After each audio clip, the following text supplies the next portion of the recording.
The humid Havana night wrapped around Lucía Valdés like a warm blanket as she balanced a tray of mojitos through the packed bar. At 28, she had mastered the art of moving through crowds without being touched, a white linen dress flowing around her like water. The ceiling fans at the Rosa Negra barely stirred the thick air, and the salsa music from the live band competed with car horns and laughter from the street. She didn't see the American until it was too late.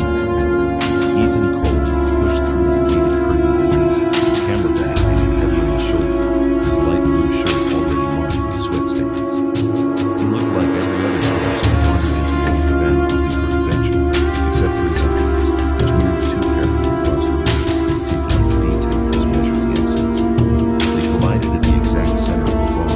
3 mojitos exploded across Ethan's chest and splashed onto his expensive camera bag. Ice cubes scattered across the floor like dropped diamonds. For 1/2 second, before Lucía could catch herself, her face transformed. Her dark eyes flashed something dangerous and cold, something that promised defiance. Then, just as quickly, the mask slipped back into place and she wore the apologetic smile of a careless waitress. Ethan noticed. Of course he noticed. That looked like you wanted to kill me for 1/2 second there, he said in English, his voice carrying a hint of amusement despite the rum dripping from his clothes. Lucía grabbed a bartender and began gathering her shirt. In Havana, tourists who don't watch where they're going sometimes disappear, she said, pitch perfect good flavor with a Cuban accent. Consider yourself lucky. Lucky.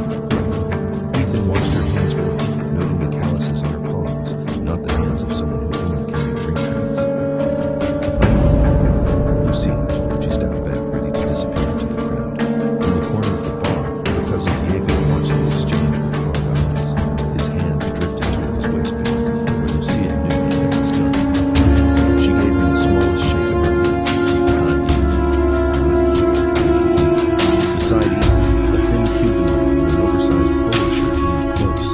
Carlos, his local fixer, whispered urgently in English, "That's not a woman you ask questions about, my friend. Trust me on this." But Ethan was already watching Lucía walk away, and something he said on his shoulders told Carlos the warning had come too late. 10 minutes later, Lucía returned with a fresh drink and sat down across from Ethan without being invited. The replacement wasn't the sweet tourist mojito she'd spilled. It was real Cuban rum, the kind locals drink, dark and honest. "You're a journalist?" she asked testily. "Photographer," Ethan replied back. "Just here for the architecture." Lucía smiled, and this time it reached her eyes. "The architecture, of course." She pointed through the open doors to the buildings across the street, their colonial facades crumbling in beautiful decay. She rattled off dates, architectural styles, historical facts about Spanish colonial construction that no bartender should know. She was showing him something, that she was educated, that she saw through his cover story, that she was more than she appeared. Despite themselves, despite the danger each sensed in the other, they began to talk. Really talk. About music and Hemingway and the strange romance of things falling apart.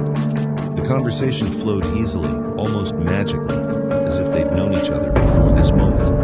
When Ethan finally asked, "Will you show me the real Havana?" Lucía's phone buzzed on the table. The text was in Spanish. "El Norte está preguntando por ti." The North is asking about you. The North. That was her father's code for American law enforcement. Lucía stood abruptly, the spell broken. She grabbed a napkin, dried the rum from its surface, and wrote an address in "Tomorrow, 2 in the afternoon. Don't bring your camera." She paused, glancing at Carlos. "Or your fixer." As she walked away, Ethan lifted his camera and captured her silhouette against the bar's red neon sign. A beautiful woman dissolving into light and shadow. He didn't notice Diego in the corner, photographing him with a phone camera, sending the picture somewhere else. Ethan opened his hotel room, with sunlight streaming through the shutters, an immediate sense that something was wrong. He lay still for a moment, cataloging the wrongness.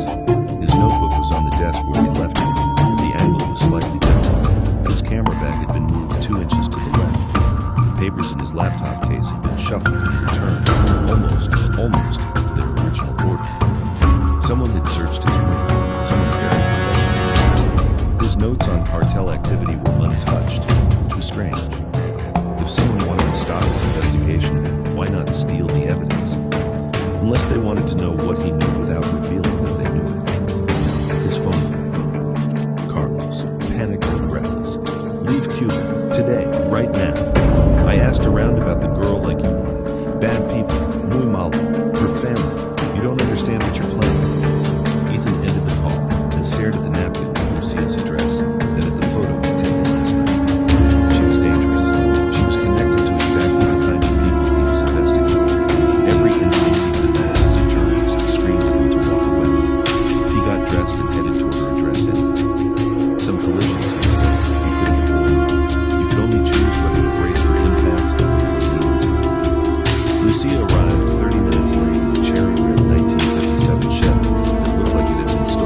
Instead, they talked about everything else. Her mother's ropa vieja recipe that she'd never quite mastered, his failed engagement back in Boston to a woman who wanted him to stop chasing stories and start chasing promotions, the exact taste of fresh guava, the weight of leaving home and never quite arriving anywhere else. At Fusterlandia, a neighborhood transformed into a living mosaic by the artist Jose Fuster, Ethan pulled out his camera from the bag he'd brought despite her instructions.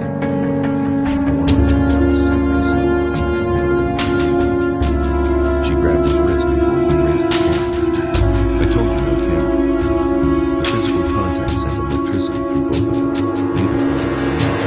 They stood there in the middle of the mosaic, wondering. Her fingers wrapped around his wrist. Both of them were breathing too fast. Why? Ethan asked softly.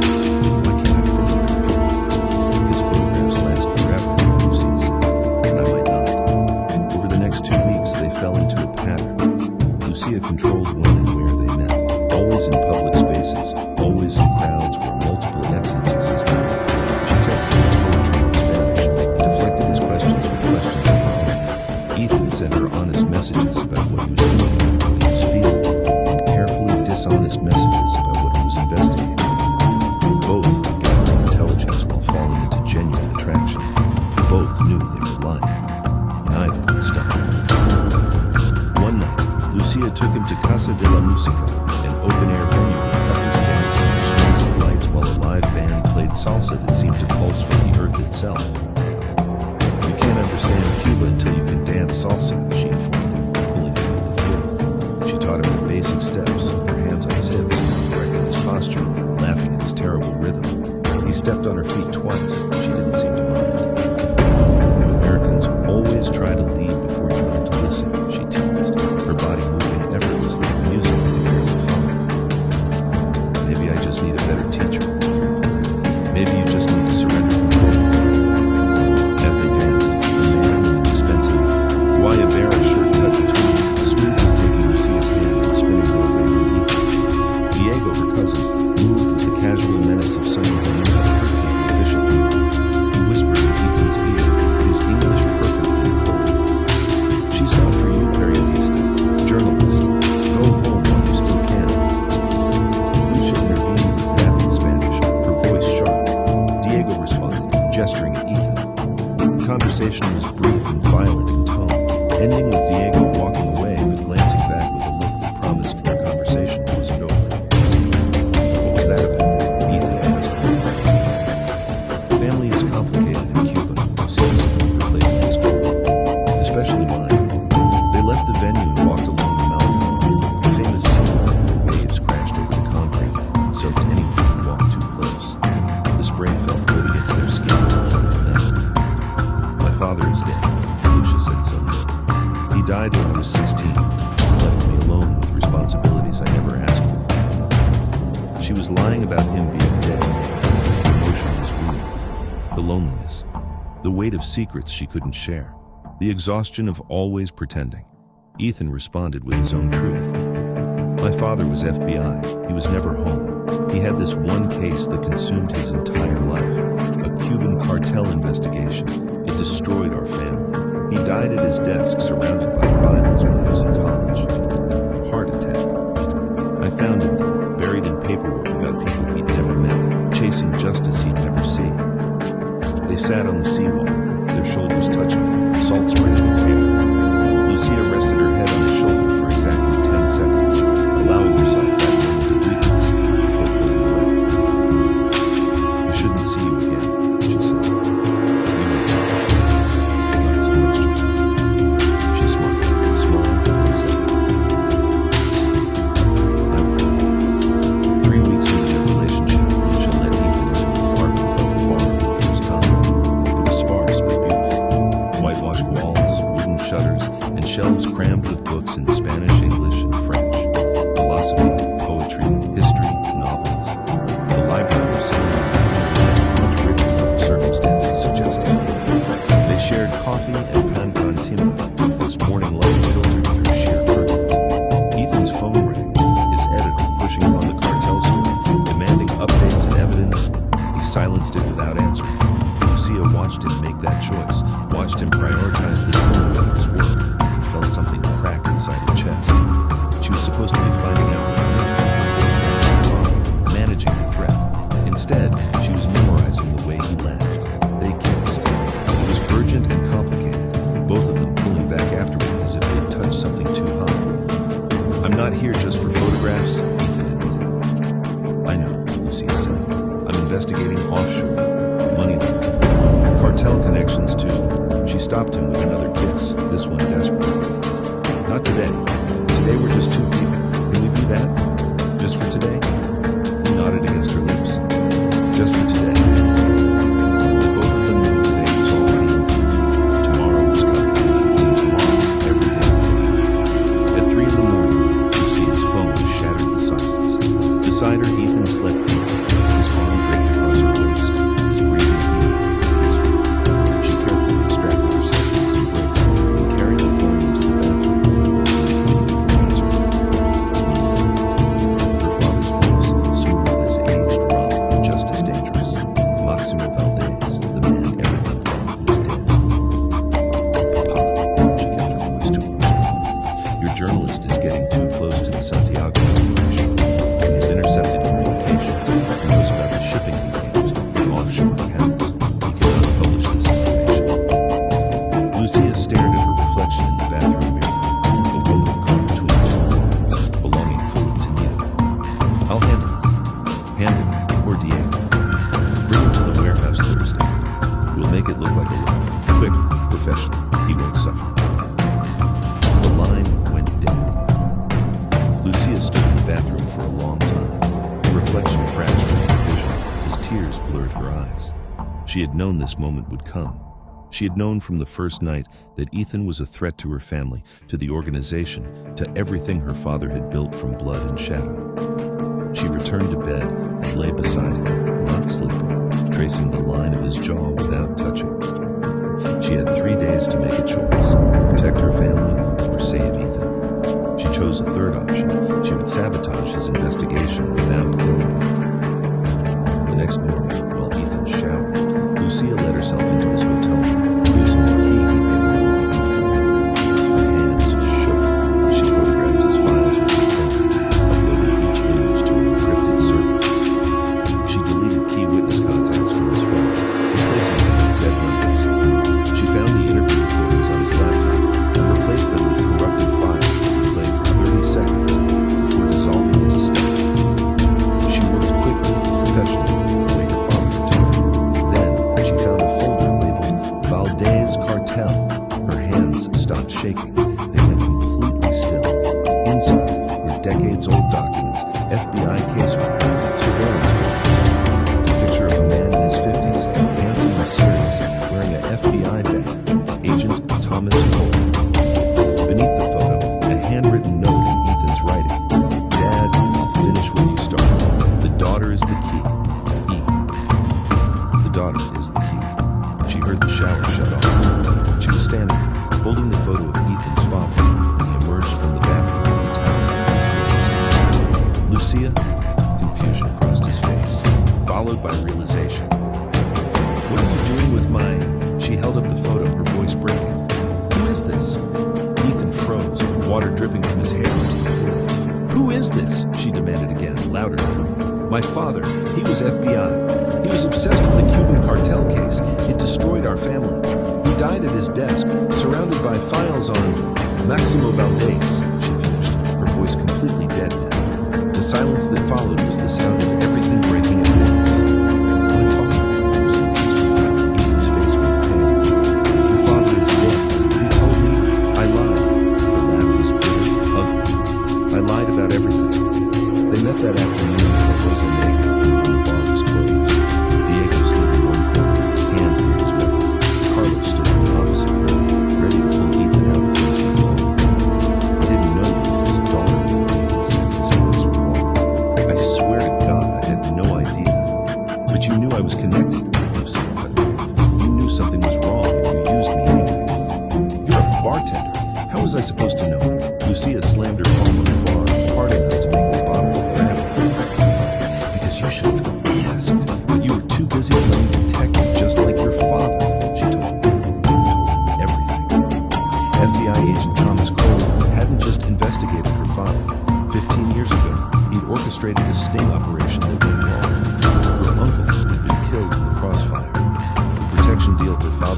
negotiated with local authorities collapsed. A war started between rival cartels fighting for the power vacuum. 47 people died in 3 months. Your father destroyed my family, Lucía said. He didn't care about justice. He cared about his career. He used people and threw them away. And yours is a fucking drug cartel, Lucía. Ethan's voice rose. What do you want from me? Sympathy? Your family poisons people, murders people? I didn't choose this, she screamed. I was 16 when my uncle died. 16 when my father told me the family business was now my responsibility too. You think I wanted this life? She reached behind the bar and pulled out a gun. Diego stepped forward. Carlos tensed. Ethan didn't move. Lucia's hands shook as she pointed the weapon at Ethan's chest. My father wants you dead. Diego's outside with 3 men. All I have to do is walk away and this ends. Then do it, Ethan said quietly. If it's that simple, pull the trigger. She did. The gun lowered as she saw it. Not pretty, but ugly, rage-filled crying that came from somewhere deep and broken inside her. Leave Cuba, she managed. Tonight. If you're still here tomorrow, I can't protect you. She walked out of her own bar, leaving him alive. It was the first time she had ever directly disobeyed her father. Outside, Diego made a phone call. She let him go. On the other end, Máximo Valdés was silent for a long moment. Then she's compromised, he finally said. Bring them both in. They dragged Lucía into the abandoned cigar factory just after midnight. Diego had one arm, another enforcer had the other, and she didn't fight them. What was the point? She had known this was only a point. She had a gun. Máximo Valdés stood in the center of the vast, empty space, surrounded by the ghosts of cigars that would never be rolled. At 60, he was still a powerful man, trim, well-dressed, with silver hair and eyes that could cut glass.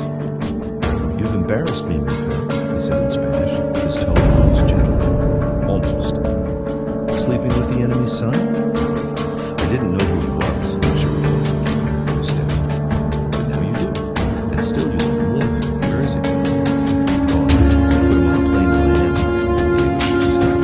Why? He's still at the hotel. I have no knowledge. Maximo made a small gesture. 2 enforcers headed toward the door. Papa, please, Lucía started. This is bigger than love, Lucía. Her father's voice was sad and firm. Agent Cole destroyed your uncle. He scattered our operation. We lost millions. We lost respect. And now his son comes here pretending to be a journalist. It's revenge, or it's a setup. Either way, he dies tonight. What if it's neither? Lucía said desperately. What if we're all being played? That got his attention. She told him about inconsistencies she noticed in Ethan's files when she photographed them. Dates that didn't match known events. Witnesses that didn't seem to exist when she cross-referenced them with her father's own records. Evidence that seemed designed to lead Ethan directly to Maximo. Someone wanted them to collide. Someone wanted Ethan to find the connection to you, she said. Someone wanted him to do it. Why? At the same moment, across the city, Ethan was having his own revelation. He'd returned to his destroyed hotel room to find his backup drone, the one he'd hidden inside a broken air conditioner, untouched. Whoever searched his room had missed it, which seemed impossible for professionals, unless they'd left it on purpose. He opened the encrypted files and found communications he'd copied from a source in the U.S. State Department. Messages between an American official and someone in Cuban intelligence. Code names, money transfers, references to something called Operation Bloodline. The American official's name appeared at the bottom of several messages.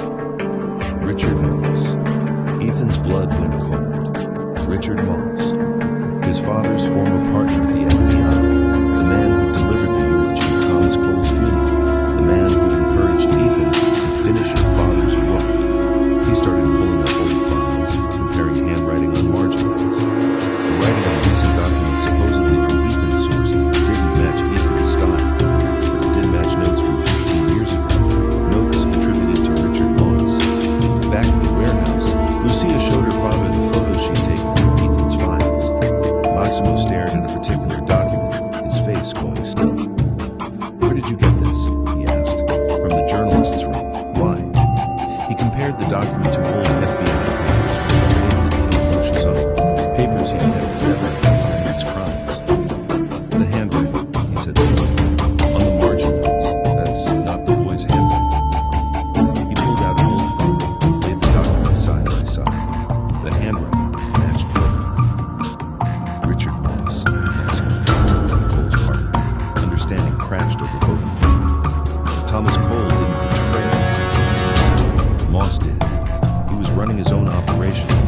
his bad intelligence, setting up his partner to take the fall. He wanted the cartel fractured so he could control the pieces. Lucía felt the room tilt. And now? Now Moss knows his old partner's son is here, digging into the past. If Ethan connects the right dots, Moss goes to prison. He'll do anything to stop that. Papa, Lucía whispered, what did you do to Agent Cole? Her father looked at her and she saw guilt in his eyes for the first time in her life. I killed him. Poisoned him slowly to look like a heart attack. I've spent 15 years celebrating revenge against the wrong man. He grabbed his phone. We need to find the boy before Moss's people do. They raced through Havana in opposite directions. Lucía in her father's car with Diego driving. Maximo making calls to pull back the hit he'd already authorized through other channels. Ethan simultaneously raced toward the warehouse. He'd gotten Lucia's location through Carlos's contacts in the city, bribing and calling in every favor he had. They collided at an intersection in Old Havana, literally collided. Lucia's cherry-red Chevy T-boned the yellow taxi Ethan had commandeered. Metal shrieked, glass shattered, both cars spun to a stop in the middle of the intersection. Lucía stumbled out, disoriented. There are men coming to kill you. Ethan climbed from the taxi, bleeding from a cut on his forehead. I know, Richard Moss. He set up both our fathers. I know, she interrupted. My father just told me. Bullets shattered the intersection. Professional shooters, not cartel, Americans, State Department contractors. They came from two directions, suppressed weapons, clinical approach. Diego returned fire, pulling Lucía behind the Chevy. Maximo's men arrived in 2 additional vehicles, and the intersection became a war zone. In the chaos of gunfire and shouting, Diego took 3 rounds protecting Lucía from a flanking shooter. He went down hard.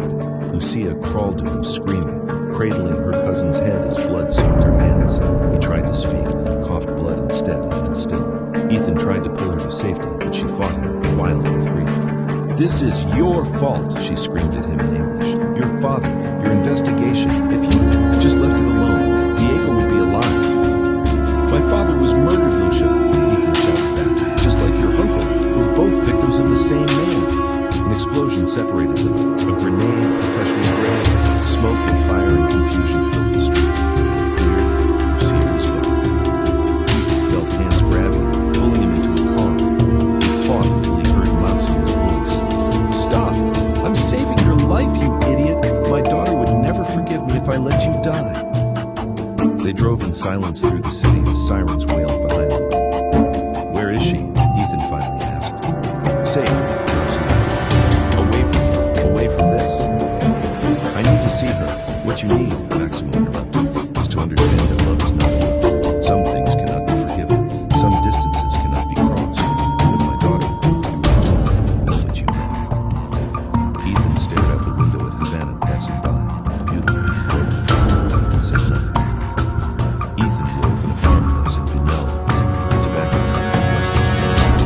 Morning light streamed through windows that overlooked fields and plants, growing in perfect rows, their broad leaves catching the sun. Maximo and 3 of his men stood guard. Through the window, Ethan could see Lucía sitting on the porch, staring at nothing. She won't talk to me, Maximo said, following Ethan's gaze. She won't talk to anyone. He laid out everything on the farmhouse table, photographs, documents, and recordings from the captured shooter. Richard Moss had orchestrated the original FBI raid to eliminate competition for his own trafficking operation. He'd been running drugs through diplomatic channels for years, using the Cuban cartel as his scapegoats. When Thomas Cole discovered the truth, Moss had fed information to Maximo, knowing the cartel was a limited threat. I killed an innocent man, Maximo said. A good one. I can't bring your father back, but I can make sure his son lives. Why? Ethan asked. Why help me now? Because my daughter loves you, and I have taken too much from her already. Ethan walked out to the porch where Lucía sat. She didn't look at him as he sat down beside her. Diego was like my brother, she said. He taught me to ride a bike. He scared away my first boyfriend. He made me laugh when my mother died. I'm sorry, Ethan said. Sorry doesn't bring him back. They sat in silence, watching the tobacco fields sway in the breeze. I don't hate you, Lucía said, her voice barely whispered. It would be easier if I did, but I